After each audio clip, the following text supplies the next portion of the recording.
ഭഗവാൻ ഭവായ മാമുദ്ഭയം ഭോജബലേ മനുഷ്യോ ഗോപ്തായ ദൂരം ഭവിതാനവാത്മജ ശ്രീസുതം വാച ഇത്യഭിഷ്ടൂയ പുരുഷം യജ്ഞോമനിതം യഥാ ധന്വേചാനോ യോധായ ദേവാ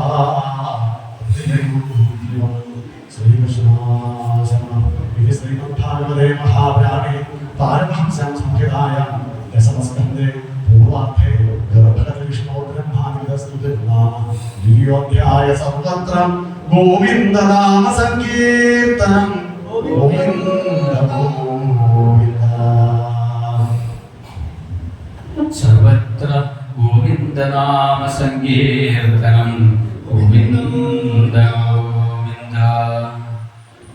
9-ാമത്തെ സ്കന്ധത്തിൽ 24-ാം അധ്യായത്തിൽ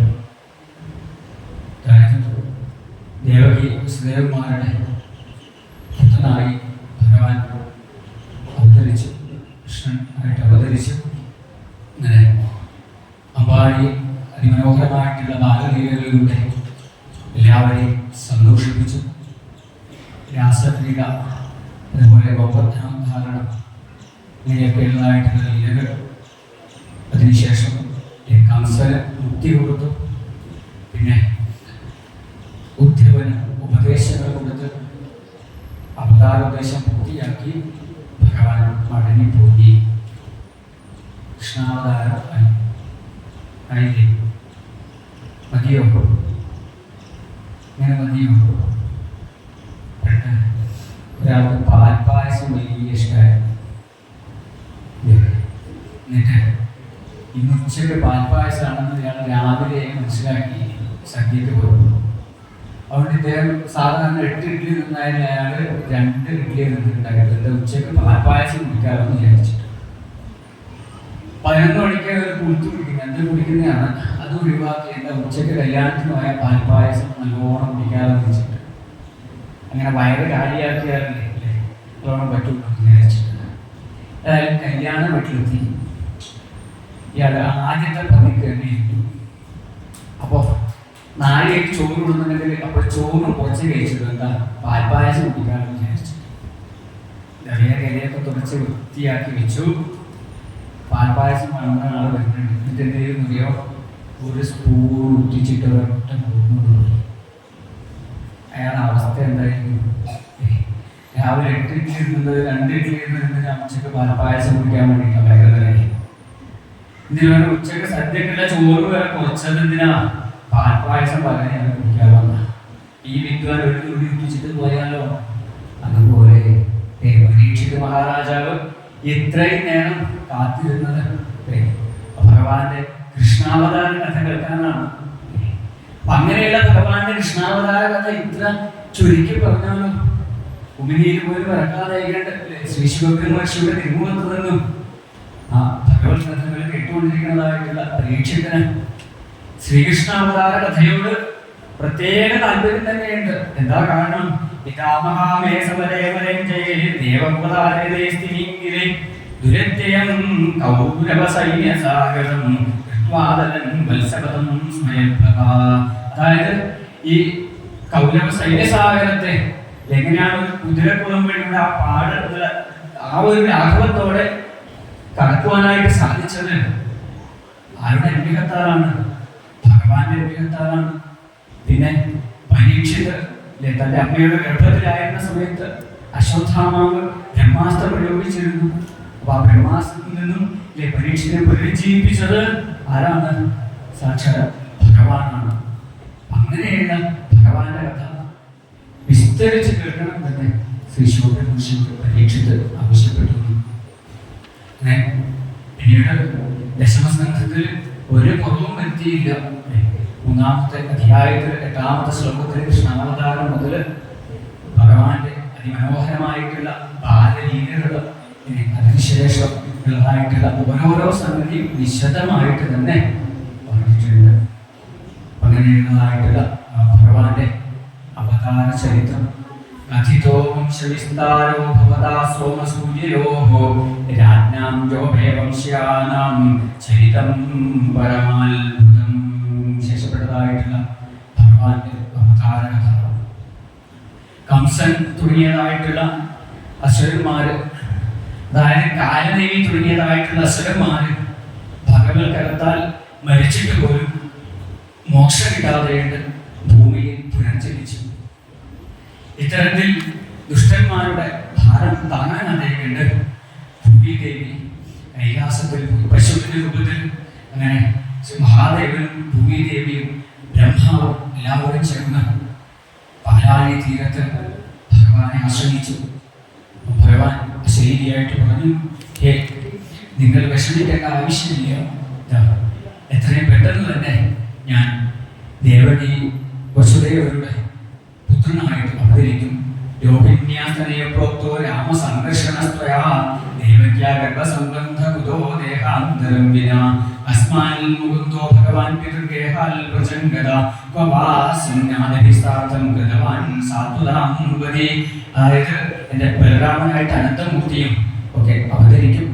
അങ്ങേതായാലും വിഷമിക്കേണ്ടെങ്കിൽ ഭഗവാൻ അശരീരിയായിട്ട് പറഞ്ഞു എന്നുള്ളതാണ്. അങ്ങനെയുള്ള സമയത്തിന് ശേഷം വർണ്ണിച്ചത് ഈ ശൂരസേന രാജ്യത്ത്, അതായത് ഉഗ്രസേനന്റെ പുത്രനായിട്ടുള്ള കംസൻ ഈ കംസന്റെ സഹോദരിയായിട്ടുള്ള ദേവകിയെ വസുദേവർക്ക് വിവാഹം ചെയ്തു കൊടുക്കാൻ തീരുമാനിച്ചു. അങ്ങനെ എല്ലാവിധത്തിലുള്ള ആഘോഷത്തോടു കൂടി വസുദേവൻ ദേവകിയെ വിവാഹം ചെയ്തു. ഈ വിവാഹ ഘോഷയാത്രയാണ് ഇങ്ങനെ കടന്നുപോയിക്കൊണ്ടിരിക്കുന്നത്. ഈ ദേവകിയെയും വസുദേവരെയും വഹിച്ചുകൊണ്ടുള്ളതായിട്ടുള്ള ഈ തേര് ഓടിക്കുന്നതാരാണ്? കംസനാണ്. അപ്പൊ കംസന് തന്റെ സഹോദരിയോടുള്ള സ്നേഹം മറ്റുള്ളവർ കാണണം എന്നുള്ള ഭാവത്താൽ മുന്നിൽ തന്നെ ഇരുന്നിട്ടാണ് താൻ തന്നെ ഓടിക്കാം എന്ന് പറഞ്ഞുകൊണ്ട് കംസൻ അങ്ങനെയുള്ളതായിട്ടുള്ള സന്ദർഭത്തിൽ എല്ലാ ആൾക്കാരും നോക്കണമുണ്ട് അല്ലേ? ആൾക്കാരൊക്കെ പറയുന്നുണ്ട് കംസൻ അത്ര ദുഷ്ടനൊന്നുമല്ല, കംസൻ അത്ര ദുഷ്ടനാണെങ്കിൽ അല്ലേ ആ സഹോദരിയുടെ വിവാഹത്തിൽ ഇത്ര താല്പര്യം കാണിക്കും. നോക്കൂ, ആ സഹോദരിയോട് വസുദേവരോടൊക്കെ എന്ത് സ്നേഹമാണ് കംസൻ.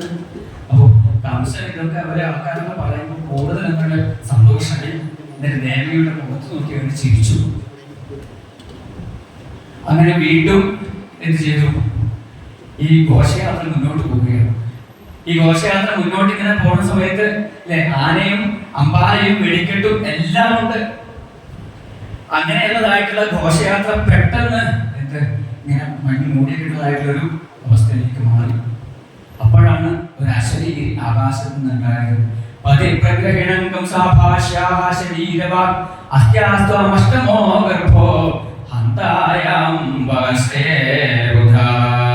അതായത് ഹേ മന്ദബുദ്ധി, മന്ദബുദ്ധി എന്ന് വിളിച്ചപ്പോൾ ആദ്യം നോക്കിയത് കംസനാണ് അത്രേ.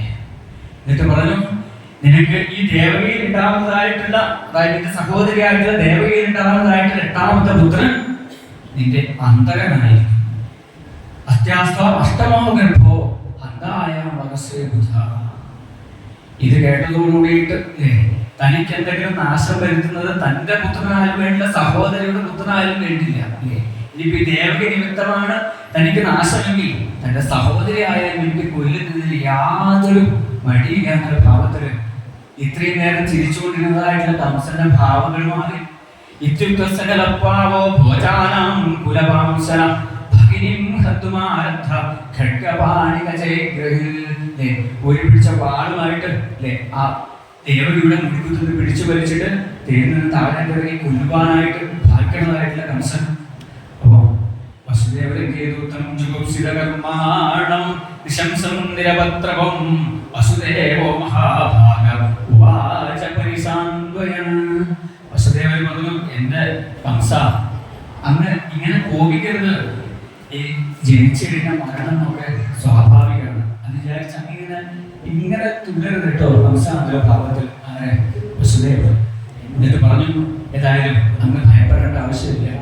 എന്താ, ഈ ദേവിക്ക് ഉണ്ടാവുന്നതായിട്ടുള്ള എല്ലാ പുത്രന്മാരെയും ഞാൻ അങ്ങേക്ക് തന്നോളാം. അതുകൊണ്ട് യാതൊരു പേടിയും വേണ്ട എന്നെ കംസ എന്ന് പറഞ്ഞു. ഇതോട് കേട്ട സമയത്ത് കംസന് സന്തോഷമായി. ഏതായാലും എന്ത് ചെയ്തു, പിന്നീട് ആ ഘോഷയാത്ര അങ്ങോട്ട് പോയോ ഇല്ല. കംസ വേഗം തന്റെ കൊട്ടാരത്തിലേക്ക് കൊണ്ടുപോയി ദേവകി വസുദേവന്മാർ ഗൃഹത്തിലേക്ക് പോയി. ഏതായാലും അതിനുശേഷം ദേവകി ഗർഭം ധരിച്ചു, പ്രസവിച്ചു, കീർത്തിമാൻ എന്ന് പേരിട്ടു ആ കുട്ടിക്ക്. വസുദേവർക്ക് വാക്ക് പാലിക്കണമെന്ന് വസുദേവർ എന്ത് ചെയ്തു, വേഗം ആ ഉണ്ണിയെ ദേവകയുടെ കയ്യിൽ നിന്ന് വാങ്ങി ഏറെ കംസന്റെ ഒരു കൊണ്ട് കൊടുത്തു. ഭയം സൗമ്യൽ വാരാഹ ശരീരിണി പുത്രാൻ കംസൻ വസുദേവര് വരുന്ന കണ്ടു. ഇങ്ങനത്തെ തുണി ഒരു പുതിയൊക്കെ ആയിട്ട് വരുന്നത്. എന്താ വസുദേവൻ ഇത്? ഇത് ദേവകിക്ക് ഉണ്ടായ കുട്ടിയാണ്. ഓ, ദേവകി പ്രസവിച്ചു. അതെ, അല്ല എന്താ ഇത് വസുദേവർ വന്നത്? അല്ല, ദേവകിയുടെ 8ാമത്തെ പുത്രൻ അങ്ങേ കൊല്ലുന്ന ശരീരം ഉണ്ടായിരുന്നില്ലേ? അതുണ്ടായിരുന്നു. അല്ല, അപ്പോ ഞാനപ്പോ പറഞ്ഞിട്ടുണ്ടായിരുന്നു കംസന്റെ അടുത്ത്, എന്ത് ദേവകിക്ക് ഉണ്ടാവുന്ന എല്ലാ കുട്ടികളെയും കൊണ്ടുവരാന്ന് ഞാൻ പറഞ്ഞിട്ടുണ്ടായിരുന്നു. ഓ, ഇത്ര വാക്ക് പാലിച്ചില്ലേ? എന്തായാലും കംസൻ ആ ഉണ്ണിയെ വാങ്ങിയ സമയത്ത് മുഖത്ത് നോക്കിയപ്പോ കംസന് ഇച്ചിരി ദയുണ്ടായിരുന്നു. കംസൻ പറഞ്ഞു, എന്റെ വസുദേവരെ, അങ്ങ് ഏതായാലും വാക്ക് പാലിച്ചതിൽ എനിക്ക് സന്തോഷമുണ്ട്. പിന്നെ ഏതായാലും ഇത് ദേവകിയുടെ ആദ്യത്തെ പുത്രനല്ലേ, 8ാമത്തെ പുത്രനല്ലേ എന്നെ കൊല്ലുന്നു പറഞ്ഞത്. അതുകൊണ്ട് ഏതായാലും എൻ്റെ അനന്തരാവകാശം ഇരിക്കട്ടെ. ഒരു മാല കൊണ്ടിട്ട് കരുത്തിലുള്ള മാല ഈ കൊച്ചിന് എടുത്ത് കൊടുത്തു അല്ലേ, ഓമനിച്ച് വസുദേവർക്ക് തിരിച്ചു കൊടുത്തു. ഏതായാലും ഞാൻ ഏതായാലും ഈ കുഞ്ഞിനെ കൊല്ലുന്നില്ല വസുദേവനെ, നിങ്ങൾ തിരിച്ചു കൊണ്ടുപോകുള്ളൂ എന്ന് അങ്ങനെ വസുദേവൻ തിരിച്ചു കൊടുത്തു. വസുദേവൻ ആ കുട്ടിനെ കൊണ്ട് പോയി. അപ്പം തന്നെ വസുദേവർക്ക് കംസന വിശ്വാസമൊന്നുമില്ല. ഈ ദുഷ്ടന്മാരുടെ മനസ്സ് എപ്പോൾ മാറാമെന്നൊന്നും പറയാൻ പറ്റില്ല. വസുദേവരെ കൊച്ചിനെ കൊണ്ടുപോയി. ഈ സമയത്താണ് നാരായണ നാരായണ ഇപ്പുറത്തോടെ വന്നു ആര്? നാരദ മഹർഷി. ഭഗവാന്റെ അവതാരം വേഗത്തിലാക്കണം എന്നുള്ള ഭാവത്തിലാണ് തോന്നുന്നു. മഹാരാജാവ് എന്തൊക്കെയുണ്ട് വിശേഷം, ലോകത്തിൽ എന്തൊക്കെയുണ്ട് വിശേഷം അല്ലേ എന്ന് ചോദിക്കണമെന്ന്. അതെ, എനിക്കും ലോകത്തിലല്ലല്ലോ വിശേഷം, പിന്നെ എവിടെയാണ് വിശേഷം? ഇവിടെയല്ലേ വിശേഷം. ഇവിടെ എന്ത് വിശേഷം? എന്റെ നാരദ മഹർഷി, ഇവിടെയല്ലേ ഇപ്പോ ദേവിക്കൊരു ഉണ്ണി ഉണ്ടായത്? അതെ, അങ്ങനെ കൊല്ലാതെ വിട്ടു. എടോ, അല്ല, ദേവിയുടെ 8ാമത്തെ പുത്രനല്ലേ എന്നെ കൊല്ലുക? എന്റെ കംസ, ഇത് 1ാമത്തേതായല്ലോ, പിന്നെന്താ കുഴപ്പം? നാരായണ എന്റെ കംസ, നിങ്ങൾ ഈ കഥ കേട്ടിട്ടുണ്ട്. ആ മഹാബലിയുടെ അടുത്ത് ഈ വിഷ്ണു പോയിട്ട് ആദ്യം ചെറിയൊരു കുട്ടിയുടെ രൂപത്തിൽ പോയി 3 അടി മണ്ണ് വേണം. ഈ 3 അടി മണ്ണ് കൊടുക്കാന്ന് പറഞ്ഞത്തേക്കും ശരീരം മുഴുവൻ വലുതാക്കി. അവസാനം എന്താ, ആ ബലിയുടെ ശിരസിൽ വെച്ച ആ ഭാവത്തിലാണ് ഇവിടെ സംഭവം. അതുകൊണ്ട് വിഷ്ണുവിനെ അങ്ങനെ വിശ്വസിക്കാനൊന്നും പറ്റില്ല. എന്ത് പിന്നെ എന്താഴ്ച ചെയ്തു അങ്ങയുടെ ജീവൻ മാത്രമേ ഉള്ളൂ. നാരായണ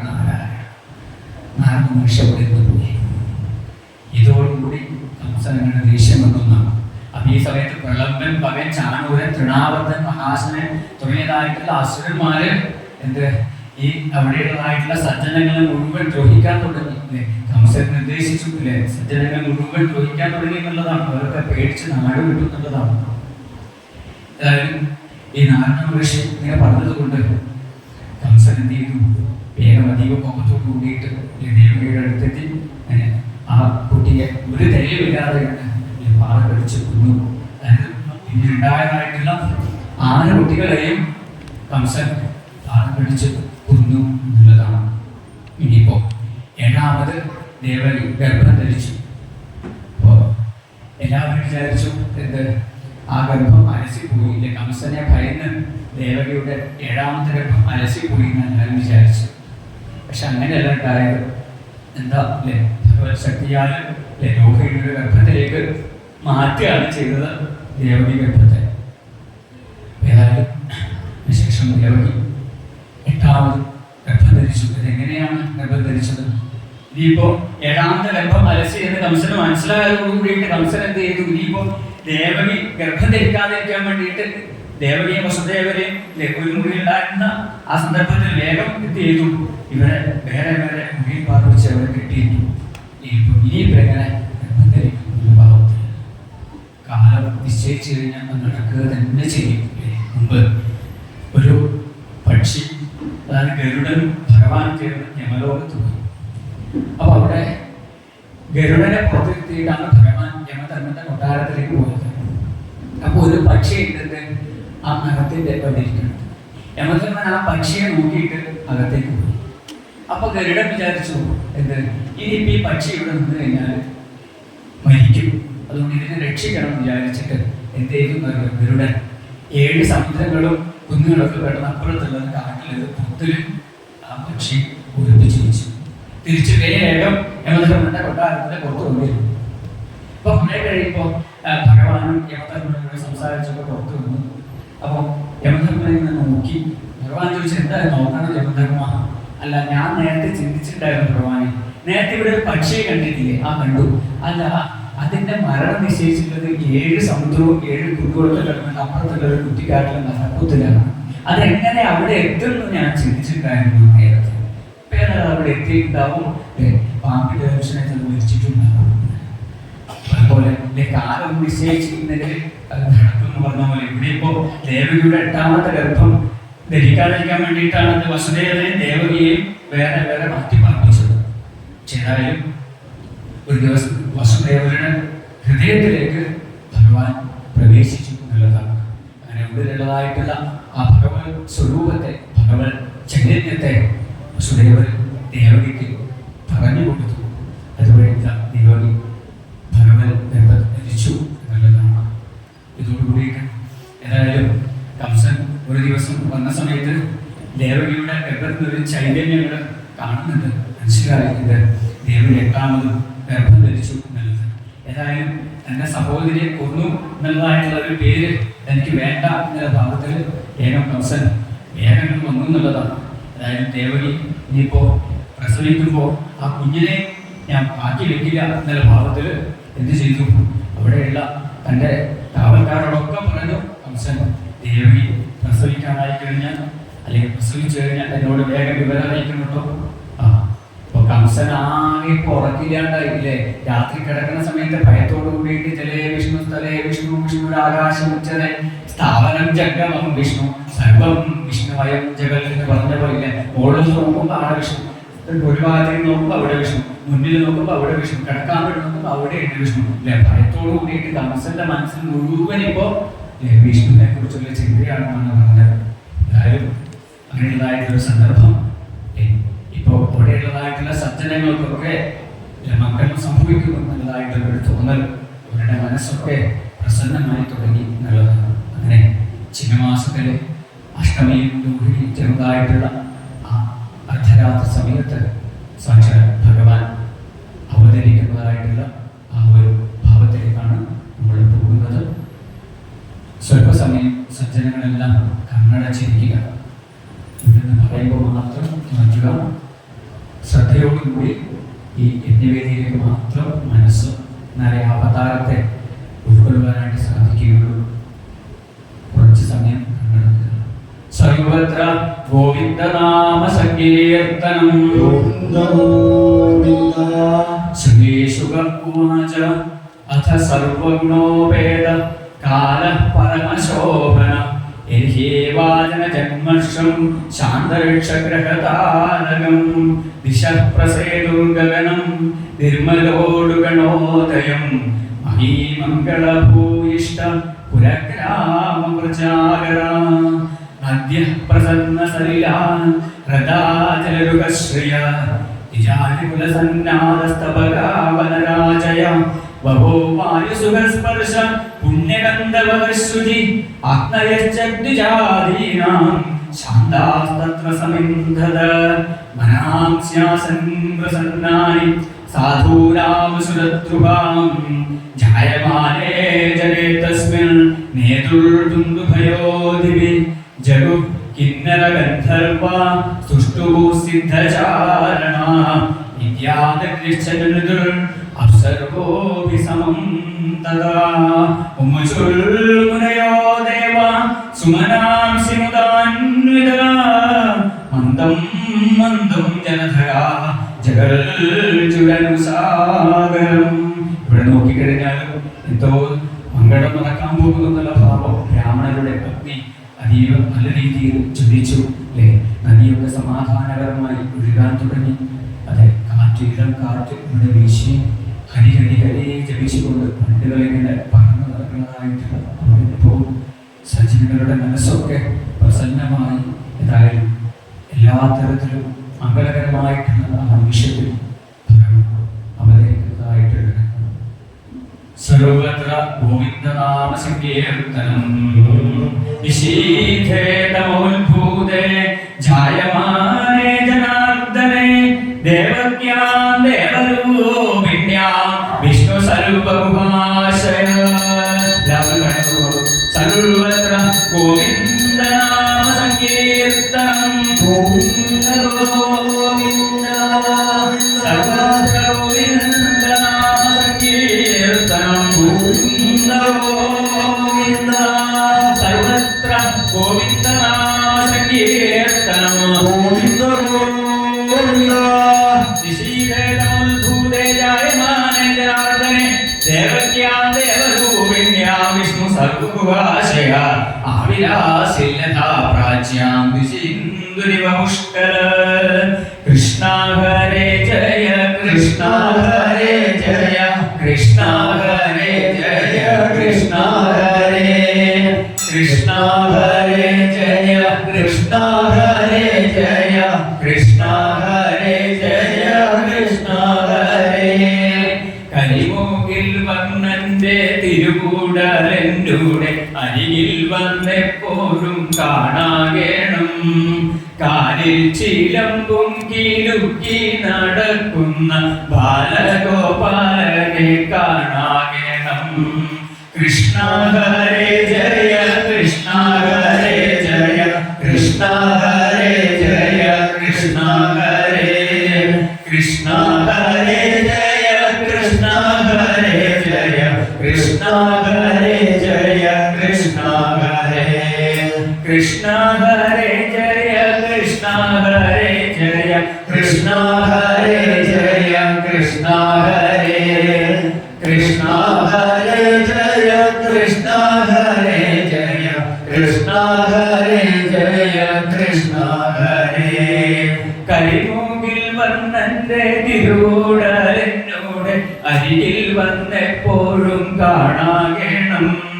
കൃഷ്ണ ഹരേ ജയ കൃഷ്ണ ഹരേ ജയ കൃഷ്ണ ഹരേ ജയ കൃഷ്ണ ഹരേ കൃഷ്ണ ഹരേ ജയ കൃഷ്ണ ഹരേ ജയ കൃഷ്ണ ഹരേ ജയ കൃഷ്ണ ഹരേ കൃഷ്ണ ഹരേ ജയ കൃഷ്ണ ഹരേ ജയ കൃഷ്ണ ഹരേ ജയ കൃഷ്ണ ഹരേ. സർവത്ര ഗോവിന്ദനാമ സങ്കീർത്തനം ഗോവിന്ദ ഗോവിന്ദ. അമൽഭുതം ബാലകമം ഭുജേക്ഷണം ചതുർഭുജം ശങ്കരദായുധായുധം ശ്രീവത്സലക്ഷ്മണശോഭികൗസ്തുഭം പീതാംബരം സാന്ദ്രമയോദസൗഭഗം മഹാനവൈഡൂരികീടകുന്ദരദ്ദിശാപരിഷക്ത സഹസ്രകുന്ദളം ഉദ്ദാമകാഞ്ചങ്കടകങ്കണാദിഭിർ വിലോചമാനം വസുദേവമേക്ഷത സവിസ്മയോൽപുല്ലവിലോചനോ ഹരിം സുതം വിലോക്യാനലതും ഗുഭിസ്തദാ കൃഷ്ണാവനാത്സവോത്സവ സംഭവമാസ്പൃശൽ മുദാദിജേഭ്യോ ഇദമാപ്ലുതോഗമാം മധേനോസ്തവദായ പൂരുഷം പരം നദാങ്കൃതധീകൃതാഞ്ജലി സോദിശാ ഭാരത സൂതികാഗ്രഹം വിരോചിന്ദങ്കനഭീ പ്രഭാവ് വസുദേവം വാചാ വിദോസി ഭവാൻ സാക്ഷാൽ പുരുഷ പ്രകൃതേ പര കേവലാനുഭവാനന്ദ സ്വരൂപ സർവബുദ്ധികൾ സൈവ സ്വകൃത്യേനം സൃഷ്ട്വാഗ്രേ ത്രിഗുണാത്മകം തദനുമൂർത്തം ഹ്യപ്രവിഷ്ട പ്രവിഷ്ടൈവ ഭാവ്യസേ യഥേ മേ വിഗതാഭാവ തഥാ ദേവി സദാ നാനാവീര്യ ഭൂതാ വിരാജം ജനയന്തി സന്നിവർത്തി സമുൽപാദ്യ ദൃശ്യന്തേ നുദായ പ്രാഗേവ വിദ്യമാനത്വാനതേഷാമിക സംഭവ ഏവം ഭവാൻ ബുദ്ധ്യനമേ ലക്ഷണൈർ ഗ്രാഹേ ഗുണൈ സന്നമിതൽ ഗുണാഗ്ര അനാവൃതത്വാൽവിരന്തരം നദേ സർവസ്യ സർവാത്മനാത്മവസ്തുനാം യാത്മനോ ദൃശ്യഗണേഷു സന്നതി വ്യവസ്യതേ സുവിദേകതോംഹ വിനാവിവാദം നജനന്മനീഷിതം സമ്മേലനതസ്ത്വമുപാദതൽകുമാൻ തദ്ദോഷ ജന്മസ്തി സംയമാൻ വിഭോ പതഞ്ജലീഹാദഗുണാദിക്രിയാൽ ഈശ്വരേ ബ്രഹ്മണിനോ വിരുദ്ധ്യതേ ത്വദാശയത്വാമുപജ്ജല്യതേ ഗുണൈ സത്വം ലോകസ്ഥിതേ സുമായ വിവർഷി ശുക്ലം ഖലവന്നമാത്മന സർഗായ രക്തം രജസോപഭൂഷിതം കൃഷ്ണം ച വർണ്ണം തമസാ ജനാത്യയ തമസ്യ ലോകസ്യ വിഭുർനക്ഷിഷു ഗൃഹേവതേ പ്രണോസി മമാംഗിരീശ്വര രാജന്യ സംജ്ഞാസുരകോടി ബുദ്ധവൈർ നിർവ്യൂഹ്യമാനാനി ഋഷ്യസരിജമോ അയം തു സംഭ്യസ്തവ ജന്മനോ ഗൃഹേ ശുദ്ധ്വാഗ്രജാംസ്തേ നവധിൽ സുഖേശ്വര സദേവതാരം പുരുഷൈ സമർപ്പിതം ശുദ്ധ്വാദുനൈവാഭിസരക്തുലായുധ ശ്രീശുഗോവാച അധേനമാത്മജം വീക്ഷ്യ മഹാപുരുഷലക്ഷണം ദേവഗീതമുപാധാവർഗം സാൽഭീതാശുനിസ്മിതാ ദേവകീയുവാച രൂപം യത്തൽ പ്രാപുരവൃത്തമാദ്യം ബ്രഹ്മജ്യോതിർനിർഗുണം നിർവികാരം സത്താമാത്രം നിർവിശേഷം നിരീഹം സത്വം സാക്ഷാൽ വിഷ്ണുരധ്യാത്മദീവ നഷ്ടേ ലോകേ പരാവസാനേ മഹാഭൂതേഷാദിഭൂതം പദേഷു വ്യക്തേ വ്യക്തം കാലരേഖേന യാതേ ഭവാനേക ശിഷ്യതേ ശേഷസംജ്ഞ യോയം കാലസ്യ തേ വ്യക്തബന്ധോ ചേഷ്ടാമാഹുശ്ചേഷ്ടതേ ഏന വിശ്വം നിമേഷാദിൽവത്സരാന്തോ മഹീയാം തം ദ്വേഷാനം ക്ഷേമധാമ പ്രപദ്യേ മർത്യോ മുക്തിമ്യാളഭീതപലായൻ ലോകാൻ സർവാനിർഭയം നാധ്യഗച്ഛൽ ത്വൽപാദാബ്ജം പ്രാപ്യ രുക്ഷയാദ്യ സ്വസ്തശ്ചേതേ മൃത്യുരസ്മാദപൈതി സത്വം ഘോരാദുഗ്രസേനാത്മജാന്ന സ്ഥാഹിത്വസ്ഥാൻ ഭൃത്യവിത്രാസഹാസി രൂപം ചേതം പൗരുഷം ധ്യാനധിഷ്ണ്യോ മാ പ്രത്യക്ഷം മാം സദൃശാം ഋഷിഷ്ഠ ജന്മദേവയ്യ സോപാപോ മാ വിദ്യാൻ മധുസൂദന സമദ്വിജേ ഭവദ്ഭേദോ സംസാദകർമധീരധി ഉപസംഹര വിശ്വാത്മനതോ രൂപമലൗകികം ശങ്കചക്രദാപത്മശ്രിയാദുഷ്ടം ചതുർഭുജം വിശ്വം വിദേതസ്വതനോ നിശാന്തേ യഥാവകാശം പുരുഷപരോ ഭുവൻ വിഭക്തി സോയം മമ കർമ്മഭൂതോ ലോകസ്യ വിഡംബനം വിദൽ ശ്രീഭഗവാനുവാച ത്വമേവ പൂർവ സർവേ ഭൂ വൃഷ്ണി സ്വയംഭുവേ സതി തദായം സുതവാ നാമ പ്രജാപതിർകൽമഷ യുവാവേ ബ്രഹ്മണാദിഷ്ടോ പ്രജാ സർഗേ തഥാതമാ സന്യേന്ദ്രിയജ്ഞാം ദേവാധേ പരം തവ ഹർഷവാദാവൈമ കർമ്മകാലഗുണാനോ സഹമാനോ ശ്വാസക്രോധ ധൂതമനോമലോ ശീർണപർണാനിലാഹാര ഉപശാന്തേന ചേതസ മത്തകാമാനഭിപ്സന്തോ മതാരാധനമീഹൃതോ ഏവം വാ തപ്യതോസ്തീവ്രം തപഃപരം ദുഷ്കരം ദിവ്യദർശസഹസ്രാണി ദ്വാദശേരിർമദാത്മനോഃ അദാവാം പരിദൃഷ്ടോഹം മമുനാവപുഷാനഘേ തപസാ ശ്രദ്ധയാ നിത്യം ഭക്ത്യാ ജഗതി ഭാവിത പ്രാദുരാസം വരനരാൾ വിവയോ കാമനിശ്ചയാ പ്രിയദാംബരേത്യുക്തേ മാതൃശോ വാമൃതസ്സുത അദുഷ്ടഗ്രാമ്യ വിഷയം അനഭവ്യോജിതം വരി നവപ്രാതമോർഗം മേ മോഹിതോ മങ്മായയാ ഗദേവ യുവാം ലബ്ധ്വാ വനം അൽസദൃശം സുതം ഗ്രാമ്യാൻ ഭോഗാനുഭുഞ്ജാതം യുവാം പ്രാപ്തമനോരഥോ അധിഷ്ഠാന്യതമം ലോകേ ശ്രീയുക്താരിമൈ സമം അഹം സുതോ വാമഭവം പുഷ്ടികർഭവിശ്രുത തയോ വാ പ്രണയാം അദിത്യാമാസകശ്യവാ ഉപേന്ദ്രേതി വിദ്യാദോ വാമനത്വാച വാമനഃ തൃതീയേസ്മിൻ ഭവേഹം വൈ തേനൈവ വപുഷാധവാം യാദോ ഭൂയസ്തയേനൈവ സത്യം മേ വ്യാപകം സരി ഏതൽവാം ദർശിതം രൂപം പ്രാജ്ഞന്മസ്മരണായ മേ നാന്യഥാ മൽഭവം ജ്ഞാനം മധ്യലിംഗേന ജായതേ ഇവാം മാം പുത്രഭാവേന ബ്രഹ്മഭാവേന യാസകൾ ചിന്തയന്തോ സ്നേഹോ യാസ്യേധേ മൽഗതിം പരാം ശ്രീശോവാച ഇത്യുദ്വാസേ കരേ തൂഷ്ണിം ഭഗവാനാത്മമായയാ ഇത്രോ സംപശ്യതോ സദ്യോ ബഭൂവ പ്രാകൃതശിശോ സർവത്ര ഗോവിന്ദനാമ സങ്കീർത്തനം ഗോവിന്ദ ഗോവിന്ദ തദസ്യ ശൗരിൽ ഭഗവത് പ്രചോദിത സുതം സമാദായ സൂതികാഗൃഹാൽ യയാ യഥാ ബഹിർഗന്തുയേഷ ദൃശ്യച യാ യോഗമായാ ജനിനന്ദചായയാ അയാഗത പ്രത്യയ സർവവൃത്തിഷു ദ്വാരേഷ വിചാരിതേ വിശ്വധ ദ്വാരസ സർവാഭിഹിതാനുരജ്ഞയാ ബൃഹത്കവാടായ സകീലശൃംഖലയെ താകൃഷ്ണവാഹേ വസുദേവാഗതേ സ്വയം വ്യവര്യന്ത യഥാ തമോനവേ വർഷമർജന്യവാമിശുഗർജിത ശേഷോന്നുകാൽ വാരതിവാരയൻ ഭണയെ മഹോരു വർഷത്തെ സകല്യമാനുജ ഗംഭീരതോയോഗജമോർമിവേരിട ഭയാനകാവർത്ത ശതാകുലാനനീ ആഗന്ധോ സിന്ധുവിവശ്യപദയേ അന്തനുദജം ശൈലുപേതിരത്രദാൻ ഗോപാൻ പ്രസുപ്താനുലഭ്യ നിദ്രയാ സുതം യശോദാ ശയനേ നിധായതൽ സുധാമുപാദായ പുനർഗൃഹാനഗാൽ ദേവക്യാ ശൈലേന്ദ്രസ്യ വസുദേവോ ദദാരികാം പ്രതിമുച്യ പതല്ലോകം ആസ്തേ പൂർവവദാമദാം യശോദാനന്ദപത്നീ ജാതം പരമബുദ്ധ്യത നദല്ലിംഗം പരിശ്രാന്ത നിദ്രയാ ഭഗതസ്മൃതി യശോദാനന്ദപത്നീ ജാതം പരമബുദ്ധ്യത നദല്ലിംഗം പരിശ്രാന്ത നിദ്രയാ ഭഗതസ്മൃതി. ഹരി ഓം ശ്രീമദ്ഭാഗവതേ മഹാപുരാണേ പാരകുംസ്യം സംവിധായ ദശമസ്കന്ധേ പൂർവാർദ്ധേ കൃഷ്ണജന്മനി തൃതീയോധ്യായ സർവത്ര ഗോവിന്ദനാമ സങ്കീർത്തനം. ശ്രീശുകൗവാച ബഹിനന്ദകുലദ്വാര സർവാ പൂർവവദാഹുദാ തതോ വാധ്വരിം ശ്രുത്വാ ഗൃഹപാല സമുദ്ധിതാ. ശ്രീശുകൗവാച ബഹിനന്ദകുലദ്വാര സർവാ പൂർവവദാഹുദാ തതോ വാധ്വരിം ശ്രുത്വാ ഗൃഹപാല സമുദ്ധിതാ. ഇങ്ങനെ വിശേഷപ്പെട്ടതായിട്ടുള്ള ഭഗവാന്റെ കൃഷ്ണാവതാരം, അതായത് ദേവിയുടെയും വസുദേവരുടെയും കാമതപുത്രനായിട്ട് ഭഗവാൻ അവതരിച്ചു കഴിഞ്ഞു. മിന്നും പൊന്നിൻ കിരീടം തരിവള കടകം കാഞ്ചി പൂഞ്ചേലമാല ധന്യശ്രീ വത്സസൽ കൗസ്തുഭമിടകലരും ചാരുതോരന്തരാളും ശംഖം ചക്രം ഗദാ പങ്കജം വിപുലസും നാലു തൃക്കൈകളോടും സങ്കീർണ ശ്യാമവർണം ഹരിവകുലമലം മംഗളം മനോഹരമായിട്ടുള്ള സ്വരൂപത്തോടു കൂടിയിട്ട് നാല് തൃക്കൈകളോടും അത് മുഴുവൻ ശംഖചക്രതാപത്വമാകുന്ന ആയുധങ്ങൾ അണിഞ്ഞുകൊണ്ടും അതുപോലെ പീതാംബരപ്പെട്ട ഞൊടിഞ്ഞൊടുത്തുകൊണ്ടും വനമാല ധരിച്ചുകൊണ്ടും തിരുമുടി തലയിലെറിഞ്ഞുകൊണ്ടും മനോഹരമായിട്ടുള്ള മന്ദഹാസത്തോടു കൂടിയും ഇവിടെ സാക്ഷാത് ഭഗവാൻ അവതരിച്ചു. കാരാഗ്രഹത്തിൽ ദേവകിയും സുദേവന്മാരുടെ പുത്രനായിട്ട്. ഇപ്പോൾ കാരാഗ്രഹത്തിലെ മറ്റ് കാവൽ ഭടന്മാരൊക്കെ ഉറക്കത്തിലാണ്. ആരും ഭഗവന്മായ അവരൊക്കെ ഉറങ്ങിക്കിടക്കുന്നതായിട്ടുള്ള സന്ദർഭത്തിലാണ് ഭഗവാൻ അവതരിച്ചത്.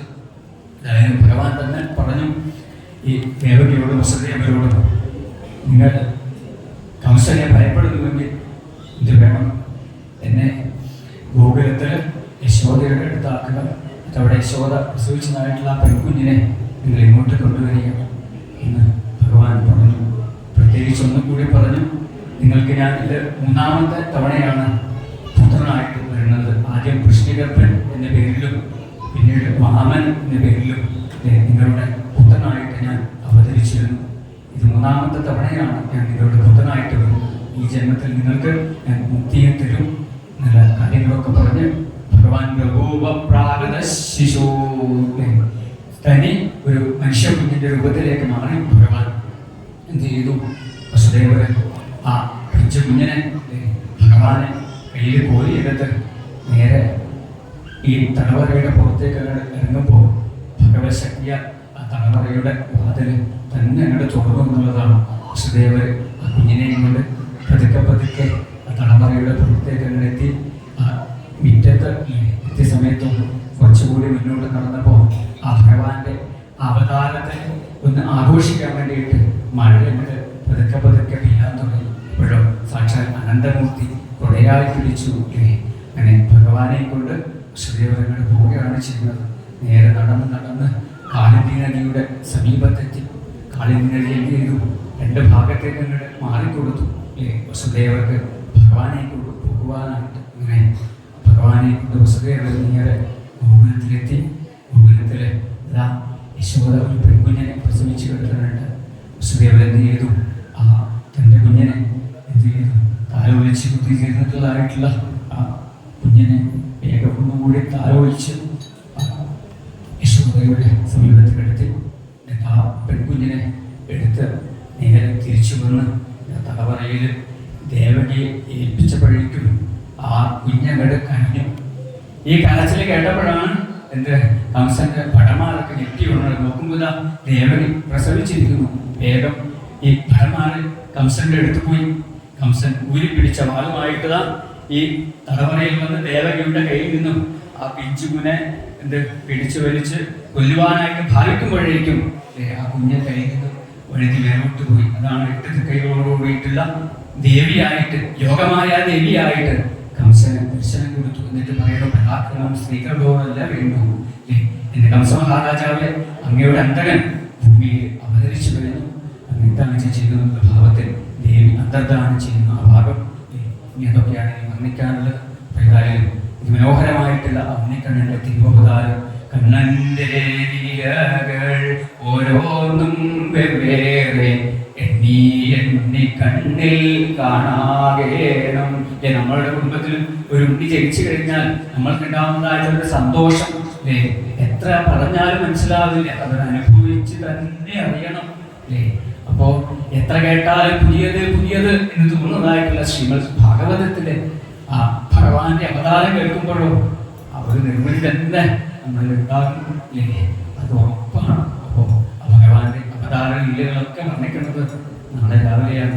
പൂതനാമോക്ഷം, ശകടാസുരവധം തുടങ്ങിയതായിട്ടുള്ള ബാലലീലകൾ, പിന്നെ മുട്ടുകുത്തി എറിഞ്ഞുകൊണ്ട് എല്ലാവരെയും സന്തോഷിപ്പിച്ചുകൊണ്ട് ആ തരത്തിലുള്ള ലീലകൾ, പിന്നെ ഗോപികമാരുടെ ദേഹങ്ങളിൽ ചെന്ന് വെണ്ണ കെട്ട് അവരെയൊക്കെ ആനന്ദിപ്പിക്കുന്ന ആ തരത്തിലുള്ള ലീലകൾ എന്ന് വേണ്ട ആ ഗോകുലവാസികളെ മുഴുവൻ ആനന്ദിപ്പിച്ചുകൊണ്ടുള്ള ആ ഭഗവാന്റെ മനോഹരമായിട്ടുള്ള ബാലലീലകൾ പ്രഭാതകാലത്ത് വർണ്ണിക്കും.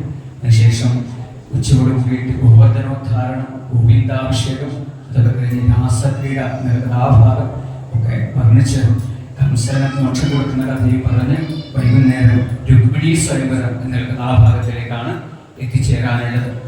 നാളെ വൈകുന്നേരം ഇപ്പോൾ ഇന്നത്തെ ആ അവതാരത്തെ എല്ലാവരും സ്വീകരിച്ചതുപോലെ നാളെ രുക്മിണീ സ്വയംവരവും എല്ലാവരും വേണ്ട രീതിയിൽ സ്വീകരിക്കണം, ആഘോഷിക്കുക. അപ്പോൾ ആ ഒരു ഭാവത്തിലായിരിക്കണം എല്ലാവരും നമ്മൾ വരേണ്ടത് എന്ന് പ്രാർത്ഥിക്കുന്നു. ഏതായാലും ഇന്നത്തെ കൃഷ്ണാവതാരം ഭഗവത് പാദത്തിൽ സമർപ്പിക്കുന്നു. സർവത്ര ഗോവിന്ദനാമ സങ്കീർത്തനം, ഗോവിന്ദ ഗോവിന്ദ. സമയം ഇത്രയായില്ലേ? ഇതൊന്നും ഈ ഉള്ളവരുടെ നിശ്ചയം കേട്ടോ. ഇത് ഞാൻ കുറച്ച് ആർക്കൊക്കെ നിർത്തണമെന്ന് വിചാരിച്ചതാണ്. പക്ഷെ ഈശ്വര നിശ്ചയം നമുക്ക് മാറ്റാൻ പറ്റില്ല. അതുകൊണ്ട് എന്നെ വിളിക്കേ പഠിക്കരുത് കേട്ടോ. സമയം ഇത്രയും വൈകിയെന്ന് ഇതൊന്നും ഞാൻ വിചാരിച്ചതല്ല. ഓരോന്നും ഭഗവാൻ നിശ്ചയിച്ചിട്ടുണ്ട് അല്ലേ? അതുപോലെ ഒറ്റ എഴുതുന്നതാണ്. ശ്യാമ സുന്ദര ശ്യാമ സുന്ദര ശ്യാമ സുന്ദര ഭുവന സുന്ദര ശ്യാമ സുന്ദര ശ്യാമ സുന്ദര ശ്യാമ സുന്ദര ഭുവന സുന്ദര ശ്യാമ സുന്ദര ശ്യാമ സുന്ദര ശ്യാമ സുന്ദര ഭുവന സുന്ദര ശ്യാമ സുന്ദര ശ്യാമ സുന്ദര ശ്യാമ സുന്ദര ഭുവന സുന്ദര നന്ദകിശോര നന്ദഗോപാല വന്ദിതരൂപ വൃന്ദാവന ബാല ഇന്ദ്രപൂജിത ചന്ദ്രവംശജ ആടിവാ കണ്ണ കളിയാടിവാ കണ്ണ ശ്യാമ സുന്ദര ശ്യാമ സുന്ദര ശ്യാമ സുന്ദര ഭുവന സുന്ദര ശ്യാമ സുന്ദര ശ്യാമ സുന്ദര ശ്യാമ സുന്ദര ഭുവന സുന്ദര പങ്കജനേത്ര പങ്കജപാദ പങ്കനാശന ശങ്കരാർച്ചിത കങ്കണധാരി കിങ്കിണിപാദ ആടിവാ കണ്ണ കളിയാടിവാ കണ്ണ ശ്യാമ സുന്ദര ശ്യാമ സുന്ദര ശ്യാമ സുന്ദര ഭുവന സുന്ദര ശ്യാമസുന്ദര ശ്യാമസുന്ദര ശ്യാമസുന്ദര ഭുവനസുന്ദര ശ്രീവത്സാംഗിത ശ്രീപ്രദായക ശ്രീധരാകാന്ത ശ്രീകരരൂപ ഗോപകുമാര ഗോപികാകാന്ത ആടിവാ കണ്ണ കളിയാടിവാ കണ്ണ ശ്യാമസുന്ദര ശ്യാമസുന്ദര ശ്യാമസുന്ദര ഭുവനസുന്ദര ശ്യാമസുന്ദര ശ്യാമസുന്ദര ശ്യാമസുന്ദര ഭുവനസുന്ദര വേണുഗോപാല വേദവർണ്ണിത പവനപുരേശ പങ്കജാക്ഷിത മാനസചോര മാധവരൂപ ആടിവാ കണ്ണ കളിയാടിവാ കണ്ണ ശ്യാമസുന്ദര ശ്യാമസുന്ദര ശ്യാമസുന്ദര ഭുവനസുന്ദര ശ്യാമസുന്ദര ശ്യാമസുന്ദര ശ്യാമസുന്ദര ഭുവനസുന്ദര ശരണമേ ഗണേ ഗരുഡവാഹന ശരണമേ ഗണേ ഗർവനാശന ശരണമേ ഗണേ സച്ചിദാനന്ദ ശരണമേ ഗണേ ശ്യാമസുന്ദര ശ്യാമസുന്ദര ശ്യാമസുന്ദര ശ്യാമസുന്ദര ഭുവനസുന്ദര ശ്യാമസുന്ദര ശ്യാമസുന്ദര ശ്യാമസുന്ദര ഭുവനസുന്ദര ശ്യാമസുന്ദര ശ്യാമസുന്ദര ശ്യാമസുന്ദര ഭുവനസുന്ദര ശ്യാമസുന്ദര ശ്യാമസുന്ദര ശ്യാമസുന്ദര